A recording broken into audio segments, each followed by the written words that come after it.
Bien, les repito, El Mundo Invisible es la obra de Fito Espinosa que me acompaña hoy con la directora Nishme Sumar. Es una obra para la familia, como ellos dicen, para niños de 2 a 100 años. Estamos conversando de la obra y ya han explicado un poco de qué va y ahora estamos conversando un poquito de cada uno de ellos. Pero Fito, nos quedamos contigo en el tema de que tú decías los pintores normalmente están encerrados, después salen, cuelgan y que tú habías tenido ya una experiencia en lo de impro, así como un poco radical para el otro lado.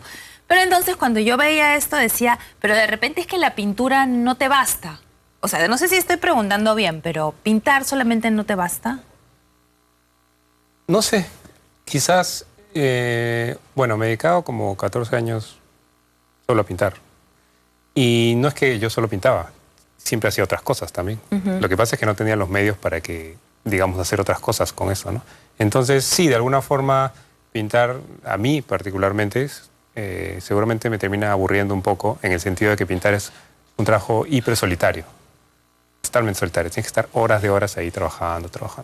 Y en verdad cuando yo empezaba, recuerdo que yo pintaba y después salía, yo vivía, no sé, por San Miguel, por Magdalena, y salía por el barrio y me sentía un marciano. O sea, sentía que...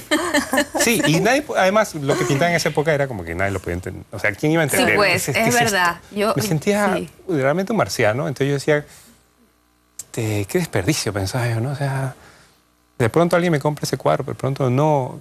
O sea, tantas horas haciendo esto, me cuestionaba mucho, ¿no?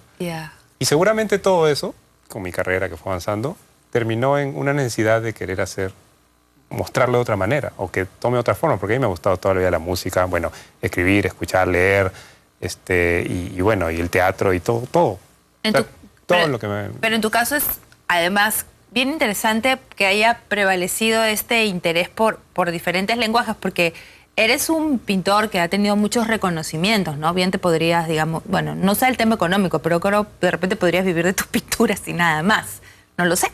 Pero ha prevalecido ese interés, ¿no? Ahora viene el otro lado, luego tú estás haciendo teatro, música, porque vas a hacer un disco, ¿no? Ya me vas a contar ahora.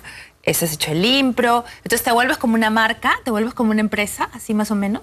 Eso es lo que está pasando estos últimos tiempos. ¿Y cómo haces para manejarlo? O sea, como para separar, digamos, la cosa puramente artística, la pura creación, el arte puro de la... Trabajo con María Paz. Es María Paz. Es María Paz la heroína. Es su esposa. Es que claro, empezamos un poco juntos además esto, ¿no? Porque yo le decía, mira, en verdad, y creo que es el momento. O sea, pongamos un ejemplo. Si tú estudias para ser chef, ¿no?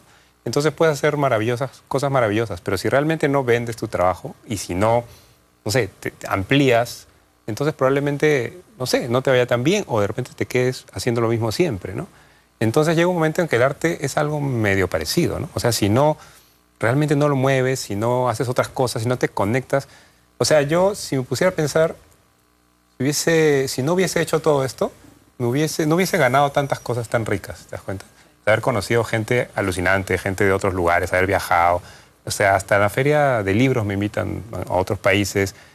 ¿Te das cuenta? O sea, me hubiese perdido de cosas muy interesantes que de alguna forma me alimentan para seguir creando, ¿no? Mira, hacer ahora esta obra con Nishme, o sea, no sé, me hubiese perdido varias cosas. Bueno, entra otra energía a tu sangre, ¿no? De otros lenguajes. Eso me parece bonito. Además, porque mira, normalmente, bueno, aquí en el Perú ahora hay mucho teatro, hay un poquito más de espacio. Antes no había tanto espacio. Tú eres mayor que Nishme, tú eres de mi época y sabes que antes había 0 bajo 0 y ahora estamos como en una explosión, pero también es bonito cuando el arte se acerca a la gente, como es lo que tú estás haciendo con el impro y lo que estás haciendo tú con la obra. Sí, ¿no? Creo que a mí me pasa algo muy parecido a lo de Fito, o sea, cuando entras en un proceso creativo, no sé, tiende a ser muy solitario, ¿no? O sea, sales de pronto después de 5 horas de ensayo y de pronto te das cuenta que la vida afuera existe y que tienes de alguna manera que reconectarte, ¿no? Entonces, este proceso en particular lo he disfrutado precisamente porque hemos integrado muchos lenguajes. Se ha trabajado con Fito, todo el tema de arte, la dirección de arte, después hemos hecho la adaptación del cuento con Mariana, hemos trabajado con músicos que han estado durante todo el proceso. Entonces cada tema musical responde a las emociones de la obra. Entonces todo ha sido como muy integrado, muy rico y no lo he sentido tan solitario como lo suelo sentir. Qué bonito eso. Sí. Ahora, hay una cosa que me llamó la atención también de la obra mismo que habla un poco de vencer el miedo. Entonces eso también a mí un poco como que dije, uy, o sea, en un cuento de Fito, tu gráfica es tan bonita, yo la veo, la siento tan dulce, así tan... luego digo, hay ¿no? ¿Qué mucha cosa puedo profundidad, descubrir? Exactamente. ¿No? Y luego, ¿qué puedo descubrir ahí? Y luego, vencer el miedo. O sea, ¿cómo eso a partir de una gráfica de este tipo? En una obra de teatro encima. Para niños. Para niños encima. Bueno, no sé, yo particularmente siempre he sentido que hay mucha profundidad detrás de las ilustraciones de Fito. O sea, por dar un ejemplo, la rabia es un disfraz, claro. O sea, si tú haces una lectura rápida y chata de la ilustración, te quedas pues con la anécdota, pero detrás de eso hay mucho temor, ¿no? Eso es lo que Mariana y yo sentimos inmediatamente, ¿no? Y todos los personajes, o sea, eso fue lo que nos evocó la historia. O sea, después de también escuchar un poco cuál fue el punto de partida de Fito, de dónde salió todo esto, en realidad llegamos a esa conclusión de que todos los personajes tenían, desde el hombre con el elefante en la cabeza, aferrado a su memoria, a su sabiduría. O el hombre encarcelado. O el hombre que está dentro de una jaula porque tiene que protegerse y se aísla y siente que ese es un lugar seguro, no tener contacto con nadie. O la mujer con el pulpo en la cabeza que quiere atraparlo todo para no estar sola, porque tiene miedo a la soledad. Entonces, al final todos los personajes nos evocaban un poco eso. ¿No? Que vivimos llenos de miedos y precisamente por esos miedos no salimos.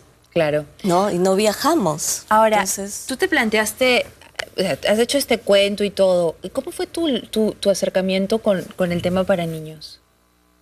Bueno, fue más o menos natural, en el sentido de que hace ya mucho tiempo, desde el 2000 a algo, ¿no? Que mi estilo comenzó a ser cada vez más ingenuo, ¿no? Cada vez más ingenuo, cada vez más ingenuo. Cada vez tenía ganas de dibujar como si no supiera dibujar, ¿no? Y este proceso era como conectarme con cuando yo era un niño, en ese momento que tienes, no sé, pues 9 años, 10 años, en que no tienes todas estas barreras, digamos, de la sociedad que vienen después, con la preadolescencia, qué sé yo, ¿no? Creo que es la época en que yo me sentía más libre de crear, ¿no? Entonces es como si yo me instalara un poco en ese personaje, en ese niño que no le importaba lo que los demás opinen, y me comenzó a gustar crear a partir de ese lugar. Pero obviamente yo no soy un niño, ¿no? Entonces es como si fuera un niño que crea de ese lugar, pero ya pensando las cosas del adulto. Y eso finalmente se traduce en mi trabajo, ¿no? Bien, chicos, muchísimas gracias por haber venido. Les voy a repetir, El Mundo Invisible, y que está en el Teatro Juan Julio Witch de la Universidad del Pacífico, y está hasta el 2 de noviembre, sábados y domingos a las 4 de la tarde. Es monstruo excelente para ir con toda la familia. sí. Sí, ¿verdad? Sí. Muchas gracias por haber venido. Les deseo la mejor de la suerte. Muchísimas gracias. Te esperamos. Claro que sí, voy a ir con mis 2 sobrinas. Ya me ven, ya las voy a llevar. Claro que sí. Vamos a la pausa y volvemos.